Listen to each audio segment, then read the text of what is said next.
I feel a little rushed today. Good afternoon, everybody. Oh, we're rolling live? Oh, yeah, we're going. Oh, all right. We are in the mix. Are you bringing us in? No, that's your job. Oh, we just got like a little preview, a little behind the scenes. Yeah. This is how the magic happens. In 5, 4, 3. Welcome to the Bronco Alumni Show. This is game 12, a bonus game here, the Mountain West Championship. Boise State will be... It's game 13. It's game 13? Yeah. Yeah, that's how... Oh, 11 plus 1. No, I don't count the loss. I don't count the loss as a game. Sorry. All right, it's game 13. Boise State 11-1, 8-0. Going to try to finish off a perfect record in the Mountain West, right? Versus Hawaii, who they previously beat this year by a large margin here at the at Albertson Stadium. So let's see here. Today's special guest in studio is Trent Lundin. Lundin? Yeah. Lundin. That's it. There we go. Lundin. Whatever you want. How does it go? What's the real one? I know. What's the real story? The real story? Yeah. Everybody calls me Lundin, but it's pronounced Lundin.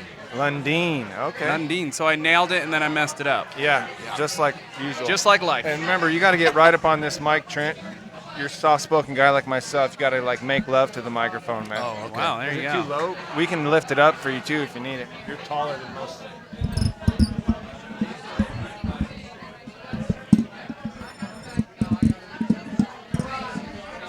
Yeah, perfect. There you go. Live All right, chaos. he's ready to go. All right, we're ready to go. Yes. Where were we? We Oh. were here at Suds. Lundin. Got I it. just want to get this out of the way. We're not going to have much time today, so our sponsor, Suds Tavern, as usual, very happy to have us down here. Actually, they can't wait for us to get out so they can open up the sidebar located to my left. So Oh, nice. it'll be open about 2 o'clock, everybody. Right around kickoff, you'll be able to come and get a drink from India. She's usually down here. Make sure you come grab a drink from India. Tip her well. Thank you very much, Suds Tavern. Yes, shout out to Ross and Bernie. Ross and Bernie, Ross Kelly, Scott Bernie. I've known Ross since kindergarten, actually. Oh, wow. Oh, really? Long What- time. Well, let's hear more about that. Yeah. Yeah, let's jump right in. Yeah. So we went to in Elk Grove, California, and we just went to kindergarten together, and I've known him ever since. He's a good guy. Who did you dominate him in kindergarten? Oh, every day. I was just checking. I mean, That's why he's so scarred. Like he walks around like a hurt puppy dog. yeah, that's right. That's Tail your tucked between fault. his legs. Yep. Between you and RD, I'm sure it was pretty bad. That's right. And Mariah, yep. Dinwiddie went to kindergarten with him, too. Oh, wow. did you push him around too? Yeah, not quite as much as Ross. I But got you. I see the difference here. I heard Ryan's show when he came on. Oh, yeah. That was a while ago, but That was exactly 1 year ago at last year's Mountain West Championship game. Yes, and we have to call Ryan out for coming into town, and they lost that game. I'm not saying it was his fault, but He predicted a major blowout, actually. It wasn't even going to be close, and then they came out and smacked us on the blue. that is correct. It So. still stings. It still stinks when you think back on it. what about today? is. How's it going to go? Oh, that's what we got to get to, yeah, today. That's the meat and potatoes of today, I guess, right? No, there's a lot of things to go. We could jump right into this game because it's a blink of an eye. First things spread, 14 points. Still? 14 it started. I don't know, is it growing? Usually it goes one way or the other. We got a bit of a late start today, so. I'll still take the Broncos to cover. I think the over was like 63, so they expect some pow-pow. We'll shoot out. Who's starting at quarterback today? Henderson? Yeah, he was named actually in the depth chart this week. He was named number 1. He's on the web page, which is, as you know, those of you who watch the web page or frequently update it, it doesn't change a lot and doesn't always tell the truth. No. Oh, there's some funny stories about that, actually. Yeah, that depth chart is a real liar, isn't he? Yeah, it is. Yeah. So. Just like the coaching staff page and the phone numbers associated with them. It's a little secret. There's always you can act now and you can call all your favorite coaches. Yeah. You can listen to recordings of Coach Pete from 12 years ago. Maybe they have a lot of extensions. That's a sign of a healthy program over there when you can afford that many phone lines. I think you can get Mike Sanford's voicemail and Andy Avalos' voicemail still if you call the right number over there. Mike Sanford. The coaches' phone numbers on the webpage are not going to the right voicemails. It shows how much they love phone calls. I think, really. What? I was watching Game Day this morning, and I think it was Corso was talking about BSU is now the winningest program in college football percentage-wise. Yeah, Ever. when Yeah. Michigan lost last week. Thank you, Michigan. For that. Yes. Thank you, Jim Harbaugh. Cheers. Yeah, cheers to that. Those 5 Go losses Broncos. added up over the years. And I guess Ohio State's number 2 now. With that win, they jumped into second place. Oh, it did. So yeah, elite company there. When you think of Ohio State, Michigan, you think of Boise State. Yeah, all in the same sentence. There you go. Just give us a shot. That's all we need. Just need a shot. What's a pretty packed crowd here today? Yeah, We've it's had a lot more folks down here than normal. a little excitement maybe for a day game. We've been bitching about all year, a home day game. I know, it's a different environment in here at noon, when the game's still only like an hour away instead of 6 to 8 hours away. This is how happy everybody must look at their home on game day at noontime. This is probably why there's so many people at Ohio State games, because they play at a decent hour usually. Well, this is 2 in a row. When's the last time the Broncos played 2 day games in a row? I don't know. Long time. 1967. That's an answer to that. I get the night games because, it's on TV, but it's hard when you have, I got a couple little kids, and bringing them out to a game that starts at 8:30 just Doesn't make any sense. doesn't work too well. Yeah. So that's a lot of pressure on the players to get to the Mountain West Championship so we can have a day game for the kids. For the kids. Do it for the kids. Well, there is a basketball game tonight. I believe that's part of the scheduling. There's a basketball game at 7 o'clock. Colorado State comes in here. So really? I don't think you can double book it. I don't know if that has something to do with it. I'm sure ESPN would have just turned the game off if they needed. Is a basketball game on ESPN? I don't think it's on ESPN. I think it's streamed on the Mountain West network. Is for free. Colorado State, how are they this year in basketball? I don't know at all. I know that they played the Broncos last week in football, and I mentioned their coach would get fired, but they own too much money. But apparently Colorado State was like, we got dollars for days. There's no to Bobo. So, in fact, there's been 3 coaches. So a lot of times, Trent, what we try to do is give background about how the players got to Boise State, and I don't recall much from college, but I recall you taking more of a roundabout way to get here. Yeah, I did. I went to Northern Arizona, actually, out of high school, and played there for 2 seasons, and I transferred in after that second season, so I came to Boise spring of my sophomore year, and then I had to sit out. Yeah. Back then, the transfer rules, you had to sit out a year, so I used my redshirt year as my year to sit out, which was it was a year and a half of not playing. It felt like a long time, and then got to play last 2 years here. So It gave you a chance to get in the weight room and really bulk up for that D1, those D1 DNs that you got to go against. That's right. I was a receiver at NAU, and I came here and not quite fast enough, I guess. So I moved to tight end. But then I wasn't quite strong enough to block anybody either. So. Well, they would put us on. I think they would do that trick where they'd put you on my side next to me. And I was not much bigger than you, Trey, when you think about it. So you really kind of hid there, Yeah. If they had put you next to Darren, they're like, wow, whoa, we need to get you stand out a little bit more. But So you saying the 2 of you standing next to each other were We could added up block to one person. lineman? Yeah, we could block one person, the All 2 right. of us. yeah, together. we weren't really running we were always on backside. Yeah, let's just put it that way. Away from the play. Or pass plays, yeah. He would help me on the rougher defensive ends that I had to go against.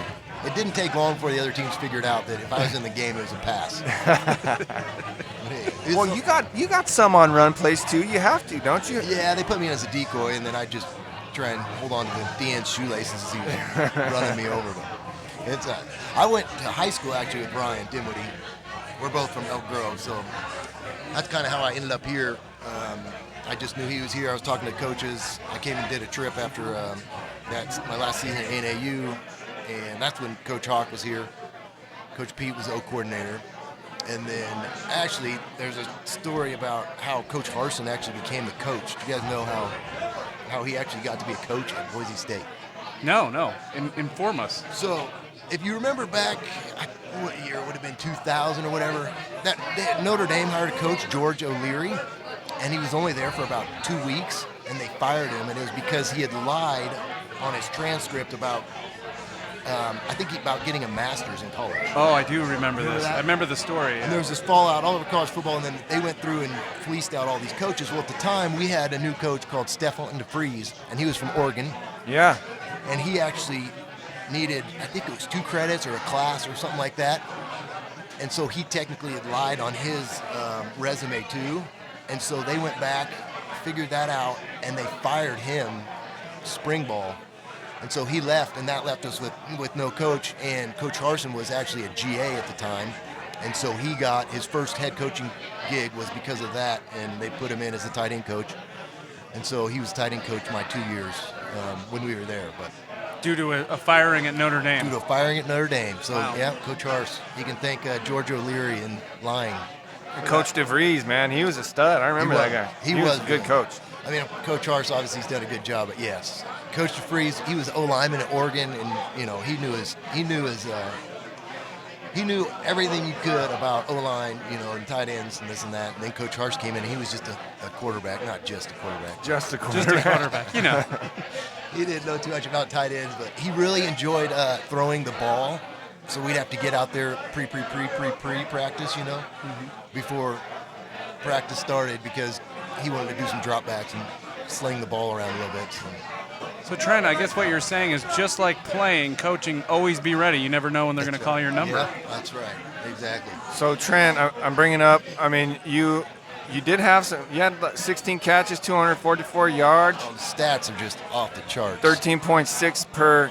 That's a 56. first down I didn't know. That's pretty good. That's a first down. I see a touchdown in and a there. touch. Yeah, you got That's- a touch too. Impressive. You remember that one? I touched the scoreboard one time. Tell us the story. What was? Oh, that was against Louisiana Tech down at La Tech. That Oh, was when for the. that was when Dinwiddie broke all them records, huh? Yeah, and that was for the And Gillian. the league championship.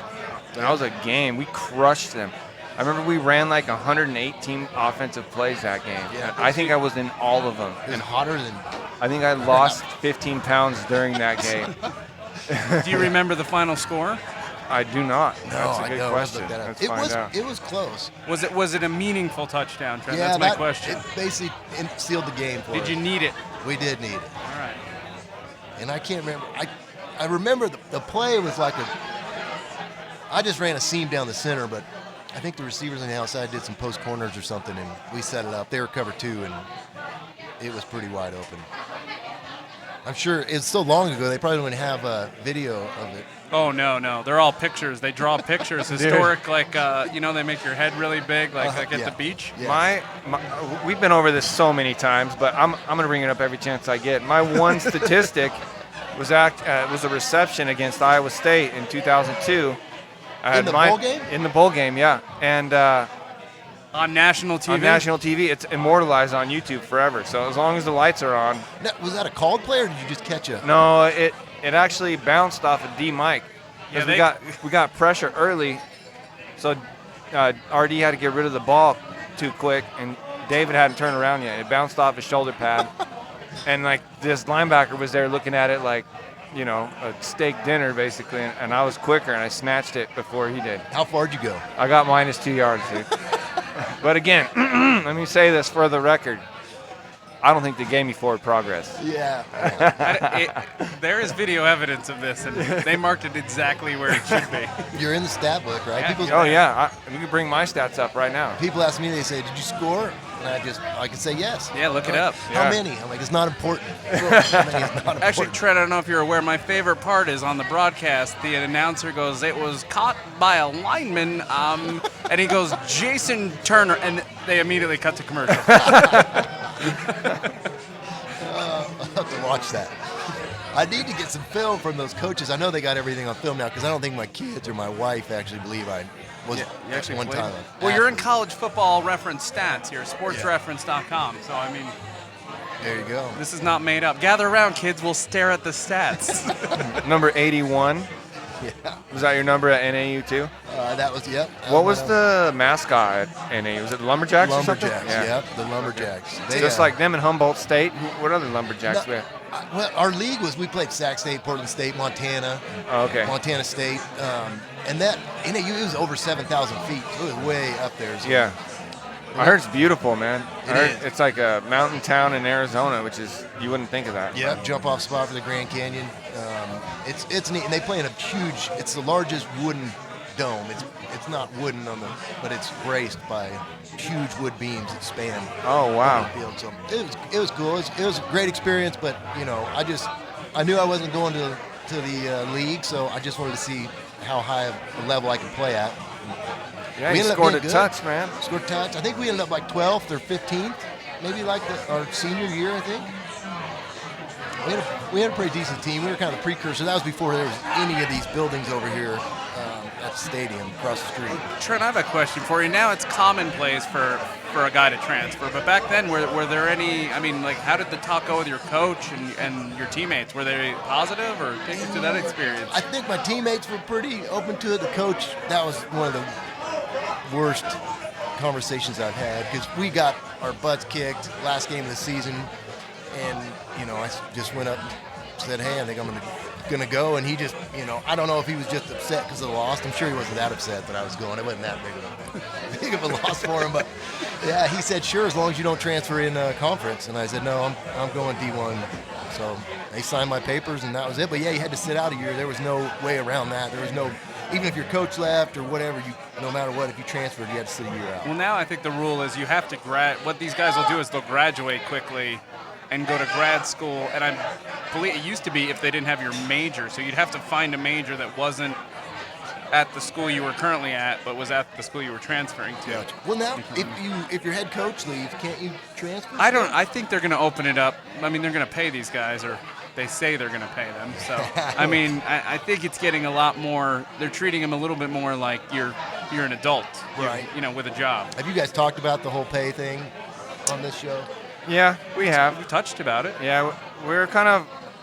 Well, I'm of the belief that I don't know if it'd be good for the game to actually start putting money in the kids' pockets, but at least set up some type of after you're done playing, whether you get injured or you're just done, your eligibility runs out. Just set them up so that way they can make sure we get into a good position afterwards, graduating, internships. Didn't we come up with almost guarantee me a job? Yeah, basically that's Get me all. my first job, and then I'll take it from here. Yeah. Yeah, it's good. They're opening a can of worms. I mean, I'm for it. I hope that they do figure out a way. But whoever has the most money is going to get all the kids. So do you tax that money? So do you go to Florida because there's no personal income tax? So you make more money there? How's it? How are they going to balance it out? Right? I mean, let's take Bachmeyer for that. Like, what's to stop someone at Notre Dame who owns a car dealership to waltz over here and say, hey, you want to make X amount of dollars? You Right. transfer over here. You've got $100,000 a year at my car dealership just to show up 4 Saturdays out of the year. So. Yeah. What's the cap? Yeah. I mean, All right, guys, we have a special guest on the Bronco hotline ready to come in. Let me dial him up real quick. Oh, should we say who it is before we call? Yeah, you probably should. Okay, it's Jeb Putzier, the famous Bronco and Houston Texan tight end. Yeah. Also played at Boise State, He so did. we'll see what's up. Give him a ring. I don't think I've talked to Jeb since he left here.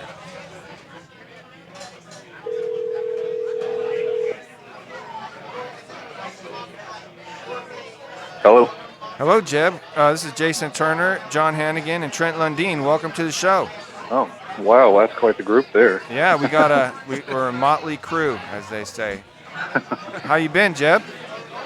I've been good, busy. I'm moving from Denver to Dallas, so Yeah, I heard in the about midst of that. It's chaos. Are you the new head coach of the Cowboys? All right. Just in No, time. they don't need that at all. They don't need that at all. Jeb, Trent, how you doing? Hey, buddy. It's been a long time. Long time, huh? Yeah. What are you gonna do in Dallas? My wife is in the radio industry, and she's one of the top in all of alternative music, so her contract came up, and she was offered jobs all around the country, and this is the one that she wanted. So it's a big step up, and I am just following her around. Sounds good, man. What else are you doing to stay busy these days? Working out? No, actually, no. I do therapy. I'm fully retired, and Oh, wow. I just do therapy during the day, and that's kind of my life right now after football. Just recovering still?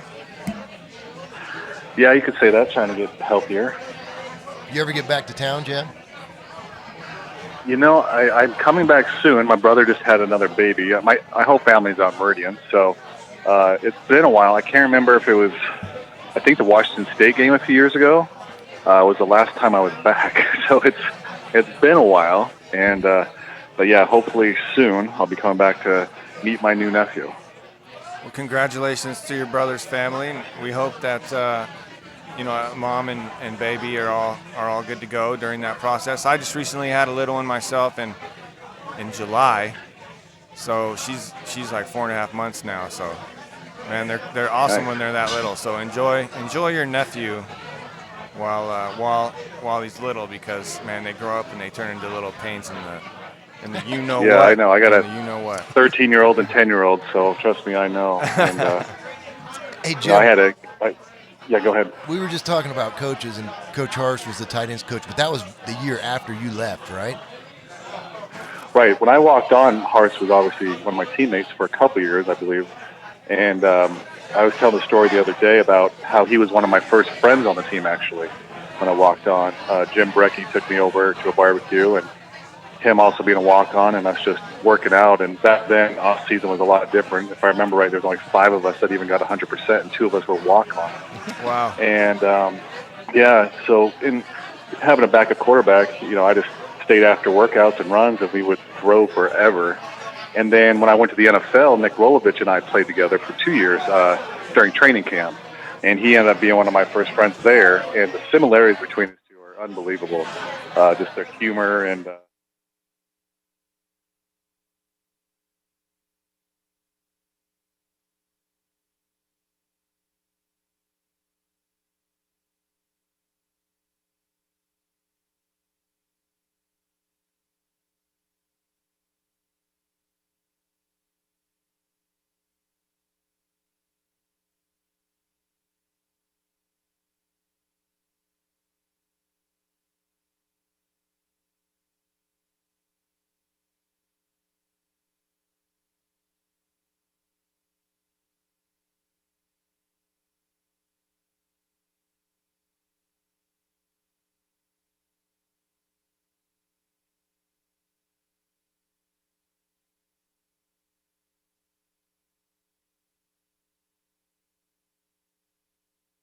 Here too.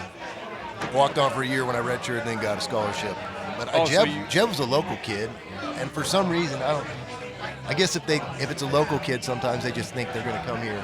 They're going to be here anyway. They're going to be here, so We guys are both big guys. I would think that big guys usually get scholarships. The tiny guys, they make them walk on. Right. Yeah, Jeb he is big. He was fast too. Hey there. Hey, Jeb, can you hear me? I can hear you. Okay, great. Sorry, we had a little technical difficulty, I guess. So back to the question. Let me repeat it real quick. Who would win in a chess match, Rolo or Harse? Oh, man. Rolo did more of a West Coast scheme, so I'm going to go with Rolo instead of that power scheme that Harson runs. Okay, but outside, how about in this football game, who's going to win? What's your pick? Oh, well, I'm taking Boise State, obviously. I'm getting ready to go to the sports bar, so I don't have television yet here. I can't believe what the job Rolovich has done, though. I mean, that's such a hard place to recruit and to coach. We have to be a certain guy. And only a few can do it, and he's doing a great job there with what he has, and the coaching staff. Did you ever get out to see him? You still keep in touch with him? We taught when I was doing television and radio when I retired. I was doing Mountain West football games, and we had some pressers that we would talk and catch up and tell stories off air that we can't tell on air. So we had some good times. There's always, when you first get out of college and you get a little bit of money, you tend to have a really good time during the off season. We were just talking about you when you were off the phone. About walking on at BS. Where'd you go to high school at? I went to Eagle High School. I went to Meridian for 2 years in Eagle, and then actually where I grew up, me and Brock Forsey went to school together when we were in middle school. So, we had a couple of us walk-ons that ended up getting drafted in the NFL together in middle school. So that whole Meridian Eagle area I was from. Right, gotcha. When did you get a scholarship? Did you just 1 year? Yeah, remember Houston Nutt was there, and he left, but Coach Cutter had actually recruited me to Oregon out of high school as a preferred walk-on. So when he got here, or he got to Boise, he was like, "Oh, I forgot that you were here." And I didn't have the best grades my first semester, so he proved to me, you want to be in school, you have a scholarship. So I had to prove it to him, and I got it after that first year. Nice. Who was the best quarterback you ever played with at Boise State? Was it Hendricks? Boise State. Oh man, they're two different guys. But I think overall, Dinwiddie probably. You know, he had the arm. You know, Bart was a great manager of the game. I thought Ryan was a little more of a better arm, but I had my better year with Dinwiddie, so I'll say RD. Man, Jeb. And I was thinking of a story the other night when we were all in Hawaii, and I can't remember if Turner, you're actually in this picture or not. It was my last road game. I didn't want to go out, but everybody made me go out since it was the last road game I was ever going to have. And me and Kevin Lausma and someone else waited because everyone else piled onto one elevator. And then as we sat there, we saw the elevator go from floor 17 to floor 10 to floor 5, and then bam, hit the floor. And me and Lausma and someone else, we got on the other elevator, went down, and we heard everyone screaming. So we propped it open, and they're about a few feet below where we were at. I happened to have a camera, and I took a picture. And I think Tim Gilligan was crying. Oh. You were not in that? I was not in that. I was not in that elevator, no. Definitely Tim Gilligan was crying. Rob Vine was laughing. And there's 22 football players and this random Australian guy in this picture. And the funny thing was Coach Hawkins got a call from the hotel, and he showed the video, and he says like one of those clown cars where clowns were just coming out over and over. Me and Lausman had opened the door to like a teepee. They wanted me and Lausman to pay for it. We're like, look, man, we get $300 a month on scholarship. You think we can pay for an elevator? I thought they took some of that out of people's scholarship checks for the rest of the year. That because of that. I thought that happened. Maybe the other guys, but not me and Lausman. We were we felt like we were heroes saving lives. Oh, so. Yeah, you were saving. You saved First the day. responders. That's right. Yes. Well, Jeb, man, what an amazing career here at Boise State. We just pulled your stats up, your overalls. If you don't mind hearing them, I don't mind hearing my stats either. So. I don't remember them. So. 128 plays or catches, I guess. 2,050 yards. Average 16 per catch. That's pretty good, I'd say. First down and a half. 19 touches, including 12 that 2001 year with Dinwiddie. That's amazing. Yeah. That was a fun year for me like that. I mean, yards per catch was always my thing. Even in the NFL, I led the AFC 2 years. I think I still own the Denver Bronco record for most yards per catch for tight end any season. So that was my thing, just throw it deep. And if it's short, I don't want to get hit, so just throw it deep for me, please. Do you have basketball stats from Boise State too? I might. I know I had one really good foul against a guy. I might have a rebound. I don't know. What, you played one season? I really don't remember. Yeah, just one season. If you remember, our basketball program was hence why I was on the team after this chaos. And I was supposed to play the 3, but our 7-foot centers weren't the toughest guys out there. So I ended up playing more 5 and doing that stuff. But it was pretty chaotic, but fun because I had a lot of friends on the team that I've grown up with even. Who was the coach then? It was Rod Jensen. It was Jensen. Jensen, that's right. Yeah, I wasn't like the best basketball player. I was a really good screener and rebounder and start fights, but that was about it. Hey, Jeb, we're about to bring on Drisan James right here. If you don't mind holding for a minute, I can merge the calls here. Hold on a second. Okay. Hello, this is the Bronco Alumni Show. Hey, what's up, Jason? It's Drisan. Drisan, how's it going? Are you there? Yeah, can you hear me? Yeah, I'm trying to merge the call because we got Jeb on the line too. Jeb, can you hear me? I can hear you. All right, Jeb, Drisan's on the phone. Right. We got Trent Lundin on location, and Jason Turner and John Hannigan, as usual. So welcome to the show, Drisan. Hey, thanks, man. Appreciate it. Yeah, no problem. Thanks for coming on, man. We're just trying to get to hear from as many people as possible before this big Mountain West Championship game? Yeah, man. It sounds like it's going to be exciting, man. I'm looking forward to what we can do on the blue, man. We need to bring this one home. We do. After last year's debacle, this would definitely heal some wounds for me anyways. Where are you going to be watching the game today, Drisan? I'm going to watch right at home, smoke me up some meat, and hang out with the fan bam and root for the Broncos, man, and get after it. Okay. So you're going to be watching from home? Yes, sir. What about you, Jeb? Where are you taking in the game today? Well, since I just moved out on a TV, I'm going to go to a sports bar in downtown Dallas here and represent my my Boise State stuff. I just drove down from Kansas City, so of course I had all my through Oklahoma, so I had all my Boise State stuff going through Oklahoma, loving it. But yeah, I'll be at a sports bar down here in Dallas. Well, yeah, you're talking to the legend of that Oklahoma game right now. One of them, that's for sure. Yeah. I'll tell you what, that was such an awesome night, and I was supposed to go to the game, but the week before, Dwight Freeney had stepped on my foot and broke it. I didn't know it was broken until I fully broke it during that game the night before.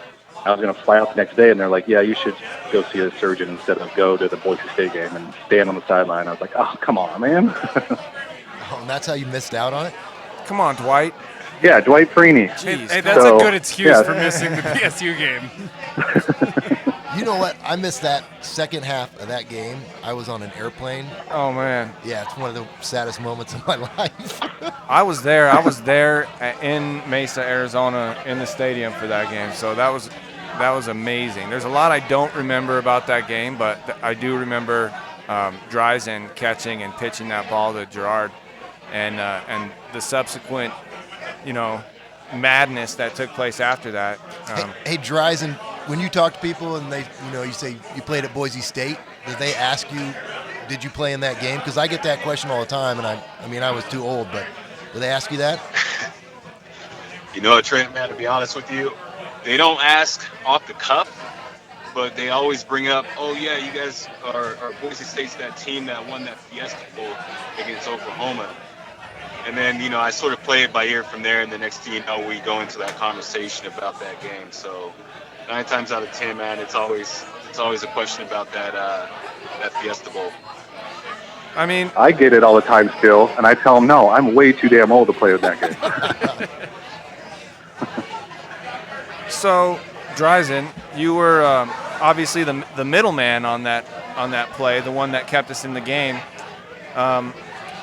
Do you and Rab and Jared ever get together to celebrate that? And I mean, it was honestly one of the most beautiful football plays, if you can call a football play beautiful ever. The execution, the timing, it was just overall so. Out of the blue and refreshing, and just, man, do you guys ever get together and just celebrate that? Or when's the last time all three of you were in a room together, I guess? Man, at least 2, maybe 3 times a year we all get together because, Rab is out in Washington. Z's always traveling. He's out to Texas to see his kids, and, and it's kind of hard for us all to touch base from time to time, but one thing is for sure, whenever that alumni night happens, we all get together, especially that class, myself, Legadu, Gerard, Z, and V's, and we all, sort of kick back and always go through those moments. And more so about the times that we had at Boise State and, just talking about that game in particular. And we always joke with each other about how that play came to fruition. And the fact that we're just jacking around in practice the whole time and just completely meddling that play, the next thing you know, that play gets called in the huddle. You're like, what in the hell is going on here? Yeah, I remember back even when I was playing, when Pete first started, that was like a Friday, before the game practice play that they would run to basically signal the end of practice. Do you think he knew he was going to call that eventually, or do you think it was just in the moment he was like, well, we got to try something? Or man, yeah, touch on that a little bit more, please.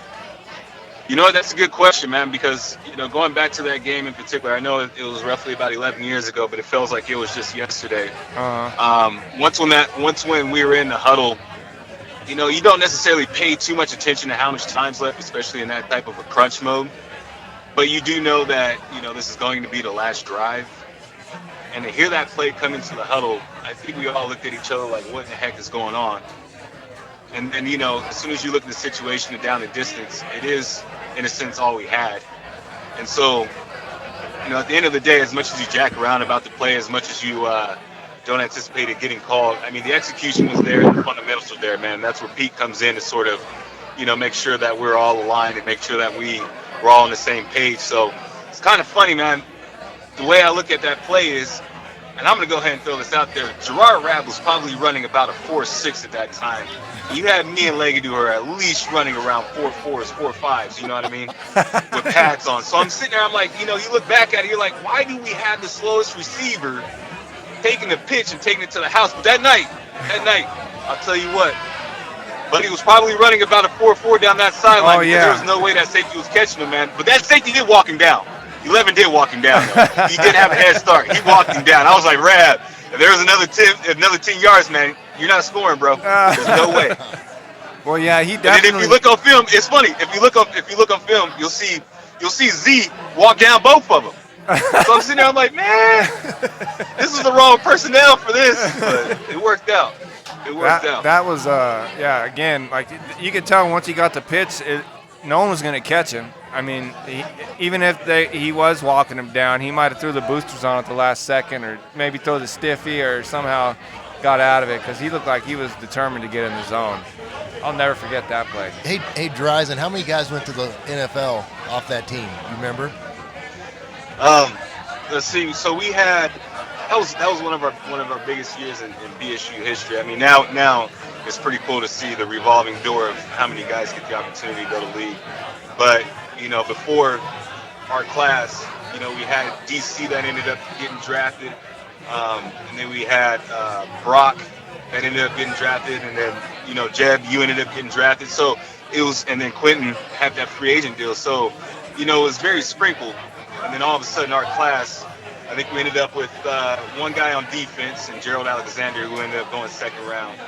And then on offense, you had Schumann, who went, I believe, in the 6th. Another Eagle kid. Yeah, another Eagle kid. And you had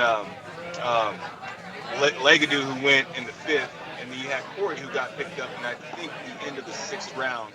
And then you had myself, Gerard, Z, who all have free agent deals and made it through Canada. I got like 10 or 12 or something like that. Speaking of... Yeah, I think there are about 10 or 12 opportunities.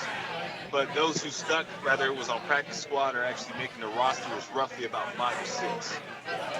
Well, we had Zabransky actually. That was in Houston that year for training camp, and you know he has thinks highly of himself just like I do myself, and he comes into camp, you know, on the EA Cover Sports, just at ESPN awards, all that stuff, and he came in the huddle.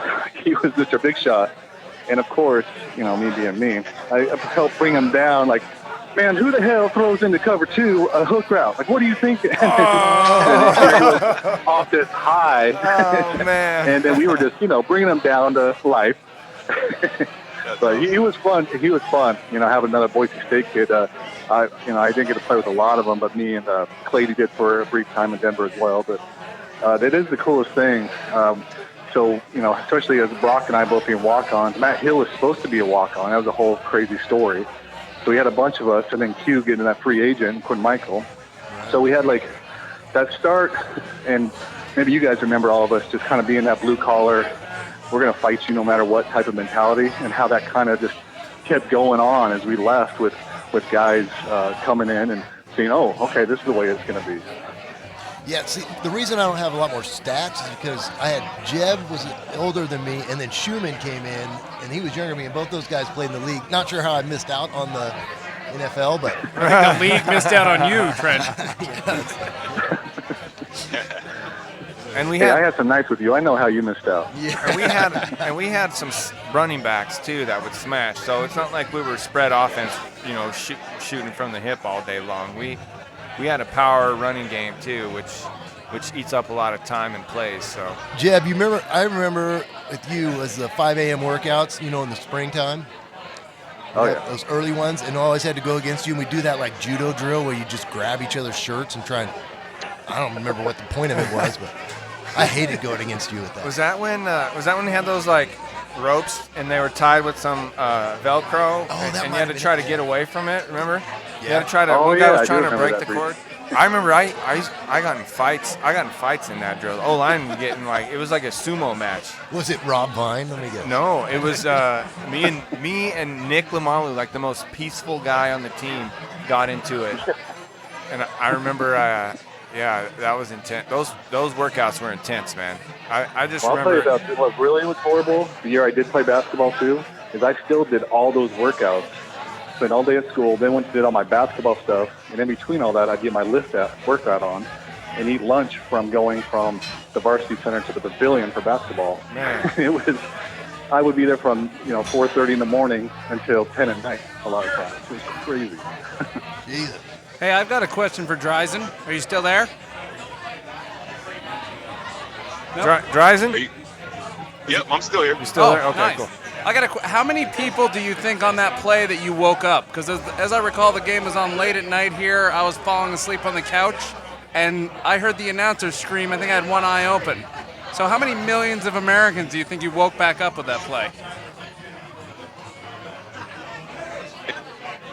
Because the people who went to the game, they always say, "Yeah, we're walking out," and then all of a sudden, you do hear about the stories about people who did walk out, and then we converted, and then we went into overtime. They were like, "Wait, we're trying to get back in," but they locked them out. Yeah, they Yeah. wouldn't let him back So- in. No reentry. Right. So you have those people, and then I think as soon as we converted that hook and ladder, and we went into overtime, I bet you those phones are ringing, waking each other up, man, talking about Boise State's back in it. I would say it would be millions. I would say the ratings went way back up after that play. Absolutely. Exactly. So, yeah. Well, I know I was watching because I had a lot of money on the line with former Oklahoma teammates. Oh! So I was watching. Quinn Griffin, Steven Alexander, those type of guys, Jesse Dvorak. So, yeah, the Oklahoma guys, I got paid off that game. Hey, speaking of Oklahoma, they just gave up, about a 80-yard pass to Baylor. So you can tell a lot of people around here still have resentment against Oklahoma. Jeb, how many years did you end up playing in the NFL? I had 7 in the NFL, and then I went and played for some dumb reason 1 year in the UFL. And then I was like, okay, I'm done. What was the UFL? It was like a 6-game season, and our team, we had like the star-studded team of Jeff Garcia, Robert Ferguson, Cato June, Maurice Claret, Amon Green. So we had a good team, but it was just dumb. We were in Omaha, Nebraska. And it was really one of those things where, stay in shape, and then, maybe an NFL team will call you. And I had 5 teams telling me that, and then nothing ever came through. And I was like, all right, I'm good. My body hurts. Okay, Drisan, I know you said you were busy today, so I don't want to hold you up too much. But before you go, before we let you go, I was just wondering what was your pick for the game. We have a 13.5 point spread, and a 64.5 is the over right now. So what's your pick for the game, my friend? I would be disappointed if Boise State doesn't walk away from this with the win by 20 points or more. I'll be disappointed. Okay. Because we need to make a statement. I say we need to make a statement because the game that I'm going to watch today, I'm a very confident Boise State fan. So I know we got this in the bag. It's just by a matter of how many points. Really going to watch this Cincinnati and Memphis game and hope that Cincinnati actually wakes up and plays football this time around. So that's going to be my number 1 game to watch because I want to see us sneak into a championship game. Yes, sir. Yeah, and then you guys can all come to Dallas and hang out with me for this game, all right? Yeah, I need yeah. some friends here. All right, we're sleeping on your couch. Can you get a All TV right. first, though? Yeah. Slumming it. So Hey, before I go, I got a funny story. So, my free agent deal was with the Bears to start out, and the first game of my pro career was against the Texans, and I went out to catch this punt, and so I go out and catch this punt, and I realize that this punter shanked it. So I got super happy, and I start coming downhill, and I'm like, all I have to do is just catch this ball, and I'm going to blast it down the sidelines, and I'm going to take this to the house. Right before I'm about to catch this ball, as soon as I do, I get laid out. Guess who lays me out? Jeb. Really? He don't even remember. He doesn't even remember. I was like, hey, Jeb, why you do me like that? I was like, dang, man, that's how we treat each other as alumni? That's funny. I remember like 3 games from the NFL, and that's all office and don't have the fans. So Drisan, so we got your pick 20-20, but you have a final score before we finally have to say goodbye. I'm going to say Boise State 55, Hawaii. I'll give Hawaii 35 points. 55-35, Boise State. Okay. Well, thank you very much for your time, Drisan. Drisan, good to see you, bud. Love to have you live someday. Yeah, man. Maybe we'll keep in touch for the bowl game. I know you're a busy guy, but if not, we can do one of these phone calls again. Whatever we can do to get more Drisan on the show, we're ready to make it happen. Totally. Hey, the missus said that if it's in a warm climate, man, we're going to be at the bowl game, so feel free to hit me up, and I'll be happy to join the show. All right. I don't know how to hang up through the conference call right now, to be honest with you. Will you please hang up? Yeah, so you're going to have to hang up to get off the show.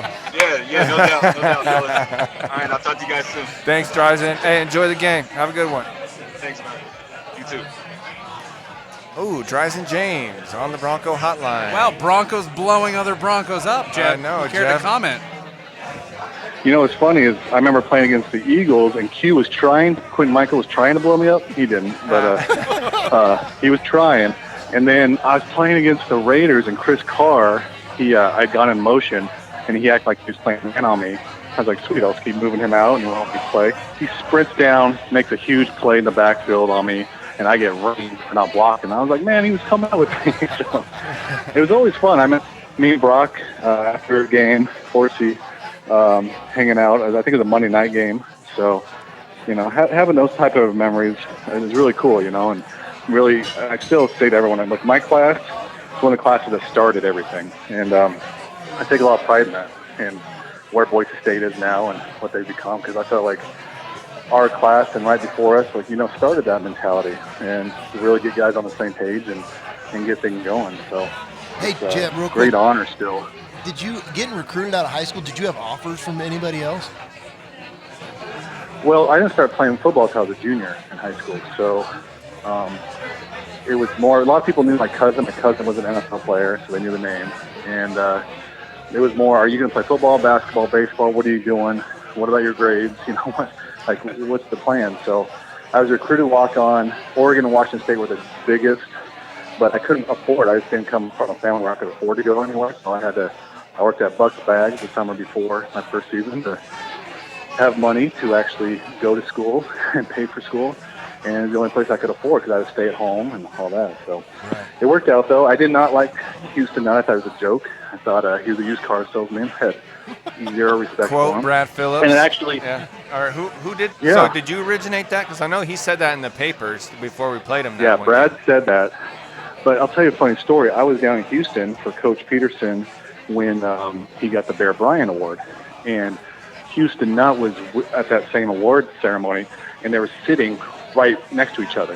And I went up to Pete, and I turned my back to Coach Nutt and talked to Pete for like 20 minutes. And he started laughing because he knew how I felt about him. And then randomly, like 4 or 5 years ago, I was doing media for the Broncos, and we were at training camp, everybody talking, and it was the day that Dan Hawkins got fired from the CFL team. And everybody's talking to me about Coach Hawks. Everybody there knew him from CU, obviously. I love Coach Hawk. I talked about Coach Cutter. Then I brought up Houston Nutt. And they're like, Houston Nutt was there? I was like, yeah. And so, again, 20 minutes, I just railed on what a joke he was, how he shouldn't be around college kids. And as I'm walking from that, Houston Nutt walks out of the training room for the Broncos, where everybody eats. I was like, what the heck? And I just randomly, we're right there next to each other. I was like, oh, hey, Coach, do you remember me? And he's like, yeah, man, white boy that runs a 4.4. Of course I remember you. And that's how we remember me. I was like, okay, good to see you later. Jeb, you played against Kansas City quite a bit, so you played against Chenard also. Do you have any stories about meeting Chenard on the field? Oh, yeah, man. Chenard, he was one of my best friends at Boise, too, which was awesome. We came from two totally different backgrounds. But, even to today, if I needed him, Chenard would be there for you. And that's the type of teammate and friend he's always been. He's just amazing. I have nothing but respect. And that guy, before you guys were there, when I first got there, he was a wide receiver, then moved to running back, and then became a safety and played in the NFL as a safety. And, his speed, and he could hit. Holy cow, could that guy hit. Yeah, I remember. And, yeah, we played against each other, and, we were just, we were always cool. There were guys, it was funny because there was guys that you could sit and talk. Even online, me and Jared Allen would always talk about, hey, how's your family doing? How's life? And I go to the other side. I hate the other DN. And we'd sit there and cuss at each other and talk about how we were going to beat the crap out of each other. And the whole line would be like, Jeb, shut up. We got to hear the snap cam. Go back over to Jared's side. It's like, oh, I hope things are going well. It was pretty funny. Well, that was before the days of exchanging jerseys, wasn't it? Oh, yeah. I never could imagine. It was hard enough for me to get that thing off. I had that was hard. I don't know how those guys do that right after the game. I need help. I need guys like Dale. And, the stories I love talking to people about is, back in the day, me and Scott Huff, he was like the only center during practice, and I was the only receiving tight end, Trent, over there. And we'd have to run every play. And we would sit out there for 45 minutes to an hour after practice, just still catching our breath, absolutely dead after practice. And Dale coming out there screaming at us, get your stuff in here. We got to watch it for tomorrow. Hurry up. And just screaming at us. That is Dale to a Dale, T. can I get a new pair of socks? What happened to your other socks? You're not supposed to wear these to class. Well, and I didn't wear gloves until my third year in the NFL when Rod Smith and Shannon Sharp finally talked me into it because it was such a pain in the neck to get gloves from Dale. I was like, I'm just not going to wear them. It's too much of a pain. That's funny. So Dale's affecting the NFL. That's upsetting, Dale. Did you tell Shannon about? Did you tell Shannon about Dale? That's an interesting conversation. Hey, if I told him about Dale, he wouldn't believe me. He's like the white Schrute of equipment managers. Because you go in the NFL and you could walk in and get anything you wanted. I still wear. I think I have 20 pairs of game socks. I still wear, all the time because they're so awesome and soft. Yeah. So. And last year, actually, because since I told you my wife was in the music industry, we were going to hang out with Mumford & Sons after practice. And so I told the equipment guys that, and they brought me out a box of Denver Broncos stuff just to give to them, all their roadies, everybody. So a little different than what Dale does. Well, I wondered, they have like 4 different helmets now. Can you imagine? Like, and all these different jersey combinations. I mean, they got to be getting a few extra T-shirts and hoodies every now and then too. I mean, we had one set of sweats. Were you guys Nike?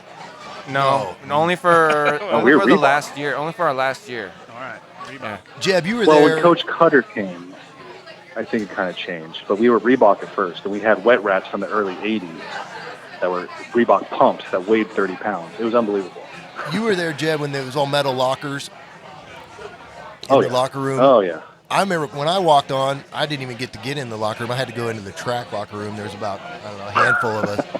Auxiliary lockers? Is that? I had to work my way up into the main locker. Yeah. That's right. And when we got those wood lockers, Harsin was actually the locker right across from me. And I got a great Brian Harsin. And it all kind of ties together with me going to the Broncos. But when we had, after a spring game, we had to sign, and they had all the tables out, and someone grabbed Harsin's, and everybody was signing his helmet. Well, I signed it as big as possible, John Elway. And after that practice, they have to send in all the helmets to make sure they're okay safety-wise. Well, the people, I think Rydell, would not send it back because they said John Elway signed it. And Dale was like, no, that's not John Elway. They're like, we looked up the signature, and it looks just like John Elway's. So Harsin never got his helmet back. He had to get a new one. That's awesome. Someone's out there. Someone made money off of selling your forged John Elway. I think that helmet's in the Hall of Fame. Yeah. I think I saw it. I told Elway that story not too long ago. He thought it was pretty funny, too. Do you remember when, what was like the last week of the season or something like that? And it was my first year, or it was Shaylin McDonough's last year, because Shaylin McDonough had made this poster that had like a picture of every coach and then who they looked like underneath it. Do you remember this, Jeb? I do not. I don't Oh, okay. And I don't remember very many of them. I remember he had Coach Nordquist up there, and I remember he was like Val Kilmer from Top Gun with the flat top and the shades. And the only other one I remember is an amazing coach, Mark Helfrich, who he said looked like Montgomery Burns from The Simpsons, Mr. Burns. That was the funniest. That's awesome. That was one of the funniest things I ever seen. I was actually with Coach Helfrich last training camp. The Bears came to Denver, so I went out there. I'm friends with Coach Nagy, the head coach there, and then also their quarterback coach, and I played together. So Helfrich came up, and yeah, he was that quarterback room when I was there. You know, you have Harsin, Bart, Dinwiddie, but then with Helfrich, Cutter, and Harsin, you know, we had and Mike Sanford. So we had a lot of, and your guys' BJ Rohde, who took Eagle for a little while. But we had some a lot of good coaches in that room right there. Absolutely. The coaching tree from Cutter is like, it branches out all over the NFL and college football, that's for sure. And I mean, if you think about everybody who was coaching with him and under him, and then just everybody who coached after him, all the former players and everybody, they're all crushing it, really. They're doing really well. I'll tell you, it was interesting in Colorado, obviously, when Coach Hawkins went there. And I was talking to a couple of my buddies on the team who didn't play for Boise State. One's now the O-line coach for Boise State. But the guys were like, the problem with the Boise State coaches is they're coming to see you and thinking the Colorado kids are going to be like Boise State kids. And they're not. They all think they're all going to the NFL. They don't have the same work ethic. So they really put Coach Hawkins and that staff, behind, because they were expecting guys to be like that. Even Coach Cutter said that when he went to Arizona State. He told me, he's like, I lost a recruit because we had an Adidas endorsement instead of Nike. The kid switched in the final day because he found out we had Adidas and not Nike. Yeah, that makes a big difference, right? I mean, yeah, huge. Your shoes got to be laced up. Checks over stripes, I believe, that's what the kids are saying these days. Oh, I didn't know you were that hip. I'm super hip, Yeah. Jeb, who was your quarterback when you first went to the NFL? Brian Greasy and Steve Berline and Jarius Jackson were the three.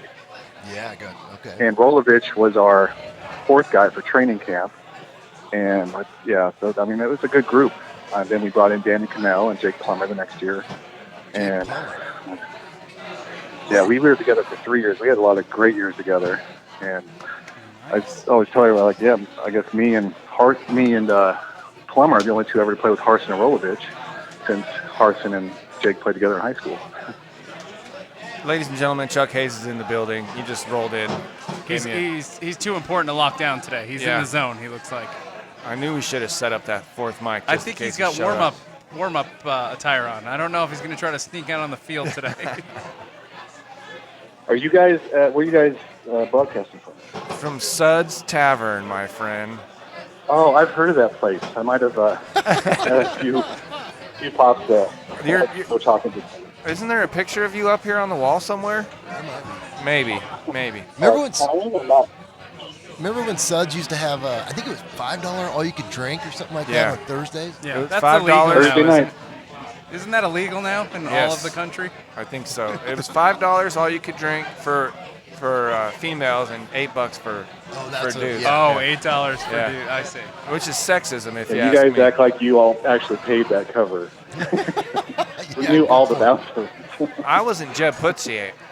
Okay, what's the proper pronunciation of your last name, Jeb? Because I don't want to murder it ever again.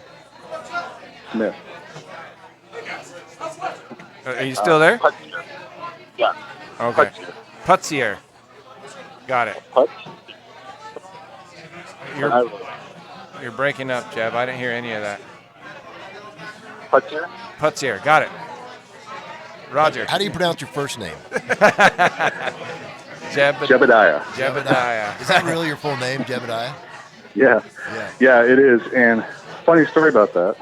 So I was playing with a guy named Ebenezer Ekibon in Denver.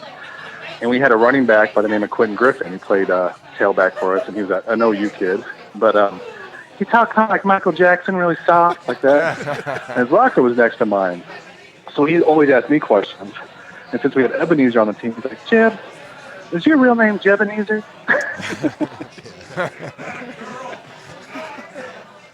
Oh, my God. So that's what goes on inside a locker room. All right. That's it. That is it. Yep. Oh, man, that's going to make a great soundbite. Let's go. Hey, Jeb, when you Well, first came I'd love to tell more stories about Harsin, but most of them happen in the locker room, so I don't think I can. Yeah. That's for the 70th reunion. Yeah, we'll have to wait till everyone's retired. Jeb, when you first came to Boise State, did they have a freshman talent show where you had to do something? I had a great one in NFL, but I don't think we did at Boise State. Not that I remember. We might have, but I just don't remember doing one at Boise State. No, I think we The started NFL that ones are in 2002. Yeah, we had those in we had those in high school. In my high school too, we had to do a freshman or a rookie talent show. I remember, and this is a G-rated one, one of the only ones you can tell. But remember Brad Lau? He drank. Oh, yeah. He drank 2 gallons of whole vitamin D milk in like 15 minutes. Just chugged it. And then he puked into a trash can. That was his talent? For twice as long. Yeah. That was his talent. Jess Hernandez did the same thing the year before. Did he? Yeah. Rest in peace. Yeah, Jess speaking of Hernandez. Jess, I was thinking about him earlier. Man, that guy. I hosted him on his recruiting trip. Oh, wow. Let's hear it. Did you really? No, I definitely cannot tell that story. And that's the end of the story. He hosted him. He told you the story. I think it was me, him, Nick Stramberg, and and Donnie Heck. I was hosting like a whole bunch of guys. Yeah. And I think that was the time we were at Lou Finucci's, and me and Lou Finucci are getting in a fight, and it was pretty crazy, those recruiting trips. Nick Lamalu actually had to break it up again.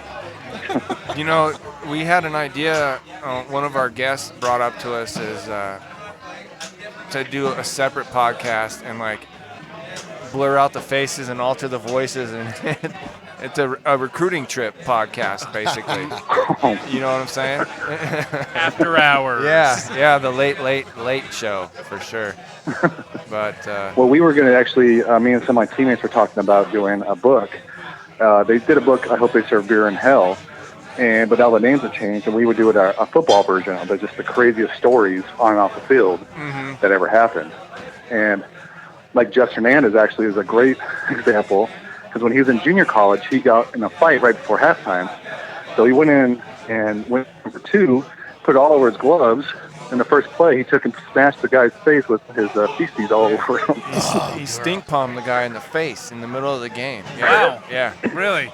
Yeah, and that's just the tip of the iceberg. That's ruthless. With in-game punishment that guy used to put on people. Like he was one of a kind. I mean, I heard it was a lot of the school he went to. That was kind of like the Chico State vibe, was like known for that type of shenanigans. That's how I would describe that.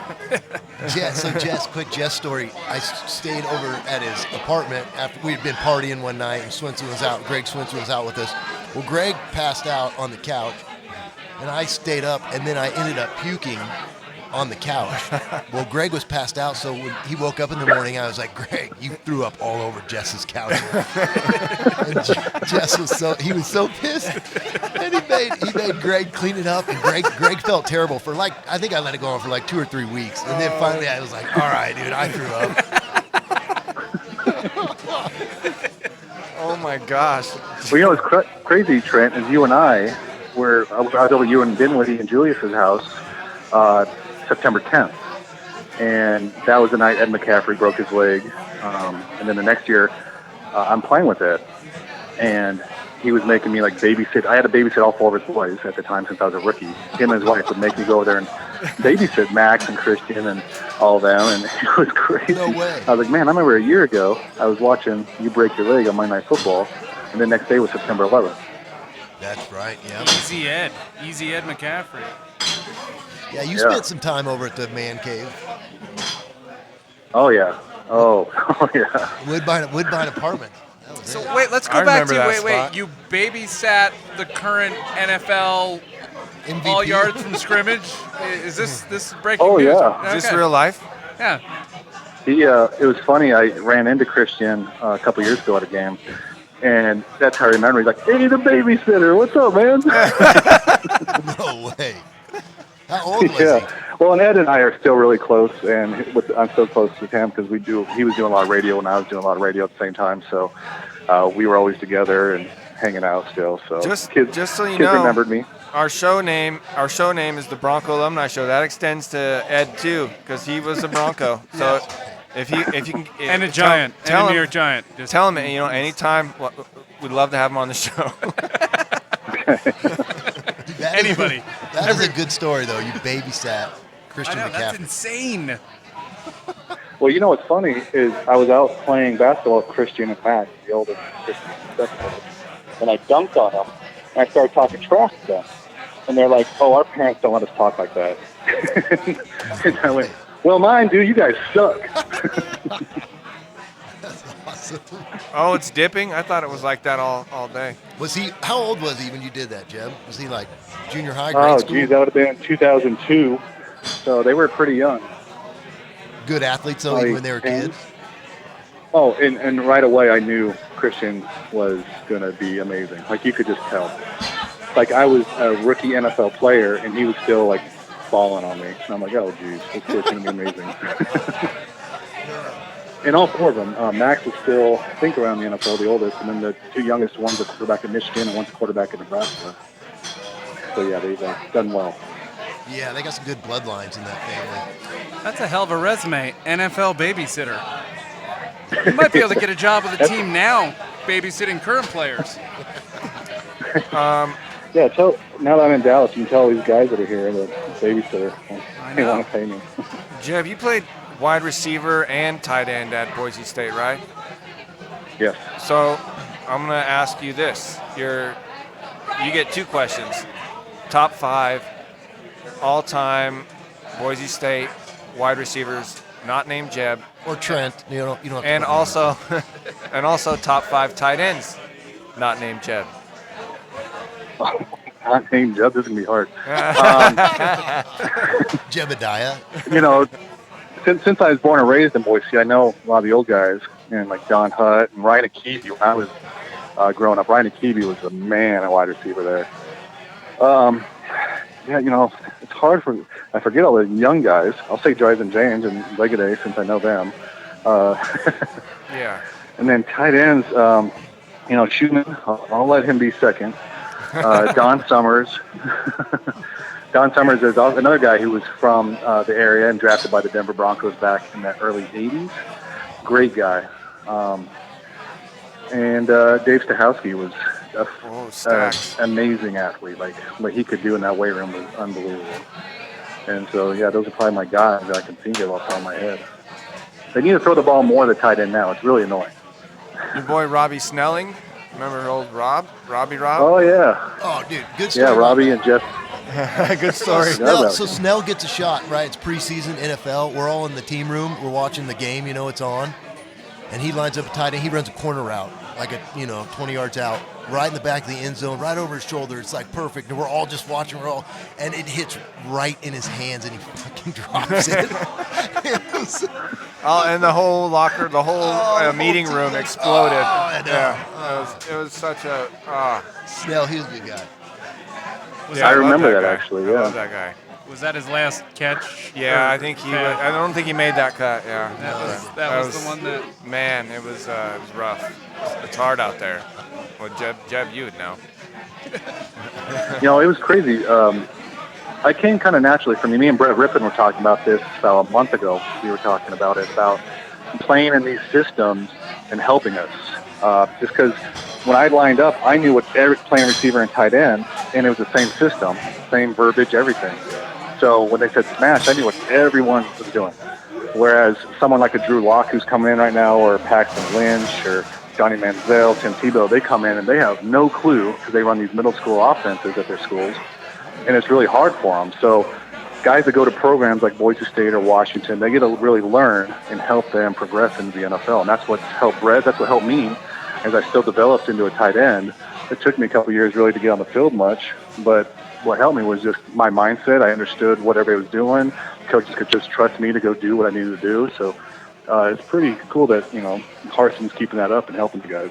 So you're a local Boise guy here, and so this is something that I've done a little research on because I wanted to know who were the Broncos first and who had the blue and orange first. And is it true that Boise State was the original Broncos team, and that the founder of the Denver Broncos went to Boise State and took the colors and the team and the mascot? Is that true, or is that something I read? I'm going to say I doubt it, because the first Broncos was in 1960, and they were brown and yellow.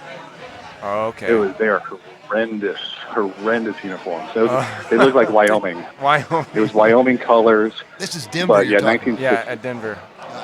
Because the Boise's been the Broncos since 1932, right? Yes. Yeah. So When there were Broncos here, actual. yeah, there's wild actual. Broncos. The Well, stadium. Trent and I took Trent out hunting one time out in Eagle.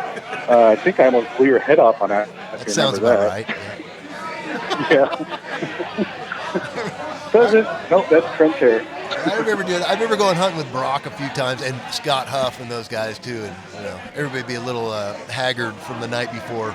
And Matt Navis. Navis would take Serge out like every morning in the winter to go duck hunting. I remember that. And he'd like go to class with waders on basically because he'd been out in the pond all morning. But that was back when you could actually hunt in Eagle. Now it's just houses and development everywhere. But we used to literally go just past Glenwood and go hunt on the river. Well, we would go, Trent, you and I, on Sam Rossdie's farm, and I had a Sam Rossdie's farm hat in the NFL, and it's, like the 1980s puffy hats he had for baseball. It was horrendous. And finally one day Brian Greasy goes, "Who the hell is Sam Rossdie?" I'm like, "Oh, it's a guy out in Star, Idaho. I can't believe you haven't heard of him." Do you do much hunting anymore? Oh, no, I can hardly walk nowadays, so I got to get 8 different surgeries, plus my head's all jacked up, so no. Oh, is it that bad, huh? It's pretty, yeah, I'm one of the rough ones. But it's pretty interesting. We had our Denver Bronco alumni thing a few weeks ago for a game, and me, Al Wilson, Champ Bailey, Clady, I think Al Dwayne Carswell, a bunch of us that all played together, so we're all talking and, catching up, what are you up to, and then it's more of, how you feeling? What's hurting you today? And it's more of that talking. And I've been a part of the Denver Bronco alumni group for a long time, and I'm actually the youngest on the council. But as you see the older players, it's pretty crazy what we put ourselves through and how everyone's doing today. And, trying to help guys out with whatever the newest and best technology is to get help with whether it's your head or whatever, your knees. But yeah, it's pretty crazy. What, you get insurance for life through the NFL? You would think that, but no. Really? We get it for 5 years after you're done playing, and that's about when everything goes to hell. No way. That's what happened. Yeah. They got it pretty mapped out, but that's one of the things we're fighting for in this new collective bargaining CBA. And hopefully we can get it, at least for the players, because, yeah, for me, if I was on my wife's insurance, no one's going to insure me right now with all the surgeries I have to get. But fortunately, the NFL's been great to me after they pay for the surgeries, so that really obviously helps a ton. But there's some things that, don't work quite as well as they used to. Well, it sounds like your memory's doing just fine because you just reeled off a lot of history and awesome stories. Like we really appreciate you calling into the show. I mean, we're gonna have to have you on at least once a year. And are you gonna make it out to a game anytime soon in the next few years? We'd love to have you here on location. We can I'd love that. Hopefully, to Suds Tavern since you've never been here before. Oh man, I got some stories from there. But what I'm hoping for is Cincinnati pulls us out today. We do our job, and you guys all come down here to Dallas. Cincinnati just scored. So That'd be awesome. Yes. it's a 6-0 So. Cincinnati. Updates. Jeb, good catching up with you, bud. Yeah. You too. Thanks, guys. Take care. Wait, are you gonna get his prediction? Yeah, we need your score, your final Oh, you score want my of the prediction? game. Yeah. Yeah. You know, these are two teams now. It's the second time playing each other. First one was, I think, a pretty good game. I'm going to say it's like a 27-20 game.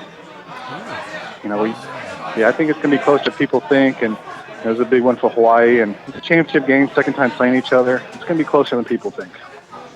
Yeah, it's I always agree. tough I to don't know beat if they're someone going to twice. cover 14. Oh, Sorry, one I last, wouldn't bet on that. one last question. What other Broncos would you like to hear from on this show, Jeb? We always ask you to call out a couple of your ex-teammates or guys you want to hear from. Sky Dumont. I haven't heard that. Now that name guy- in a long time. That was like my old best buddy, and I haven't seen him since I left. I was driving out of town to go to Denver, and I ran into him, and that's the last time I saw him. So, Have you heard? that'd do you be a have good any one. idea where he's at or how to get a hold of him? yeah, I heard he's an EMT there in Boise. Okay. All right. Yeah. Yeah. Man. So that's a good one. And oh, geez, another one. Put on Ryan Akibi. I'm telling you, that guy when I was growing up was awesome. And then another one from back in the day is Casey Adams. He was a guy when I was going through a lot of tough stuff in high school. Him and a basketball player named Leonard Speed. They really helped me grow as a person. They worked at the YMCA, and I was there all the time. And they were just good dudes and Casey's one of the all-time best running backs at Boise State back in the day. So those would be good ones to have. Thank you, Jeb. Thank you. Really appreciate Yeah. you calling in again, and it's been great catching up with you. I remember you trying to reach out and help me out when I was young and coming up here in Boise State. I really appreciate that.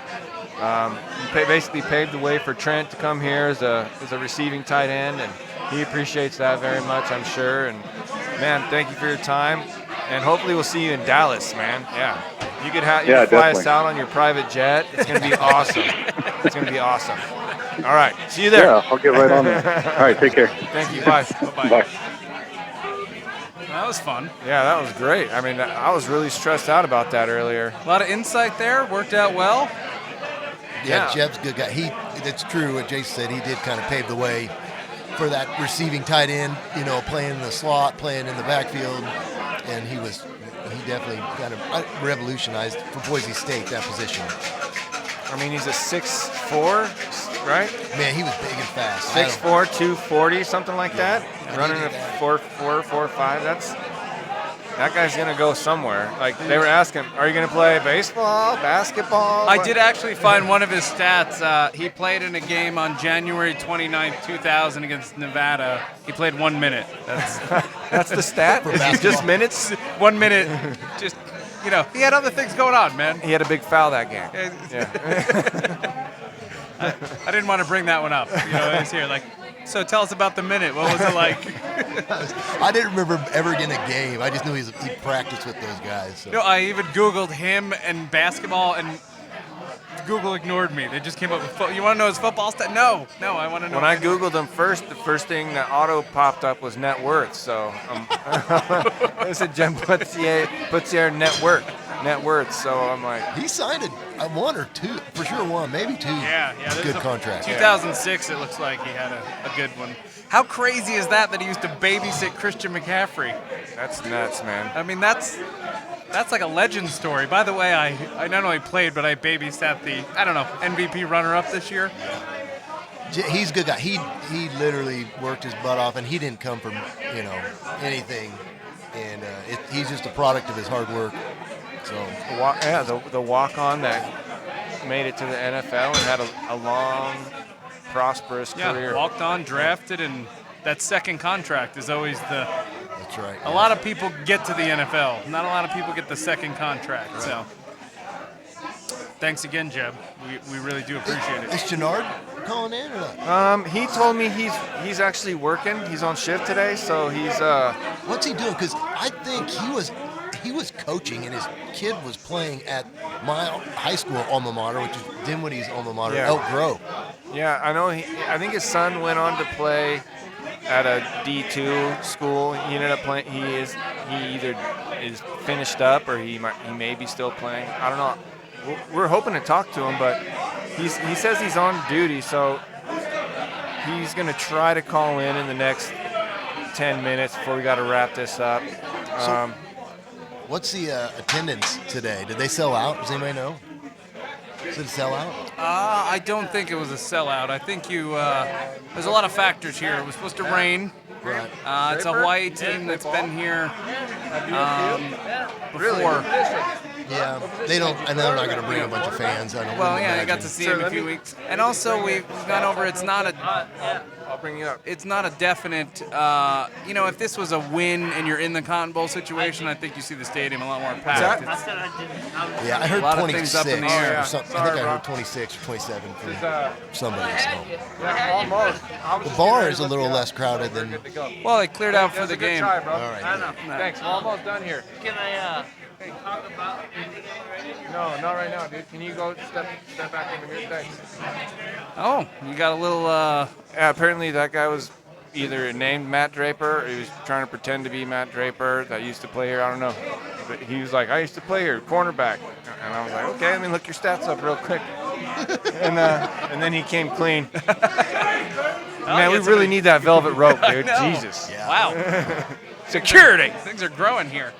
All right, well, we got about 9 minutes until kickoff. So let's go over picks. Yeah, there you go. What do you think? Well, okay, I'll go first. I think it's going to be a big one. I think they're going to run away with it. It's going to be like 55-14. Ooh, you think it's going to be a smashing? Yeah, I want them. I think that they're just going to shut them down, dude. Is this what you want or what you think is going to happen? No, I think it's going to happen. I think the ball is going to be too cold. The cold hands, all that stuff's going to be a factor for these island kids.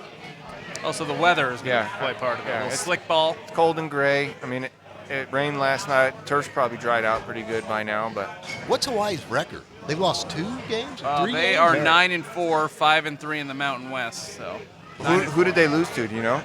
I don't know that, but they had a Pac-12 win earlier in the season. I know that. Coach Rolovich. This is the 3rd winning season out of 4, so pretty solid program. It's impressive what he does. Like Jeb was saying, man, that's a hard school to You're recruit literally to. on an island. Yeah. I mean, And you wouldn't think, I would love to go to Hawaii.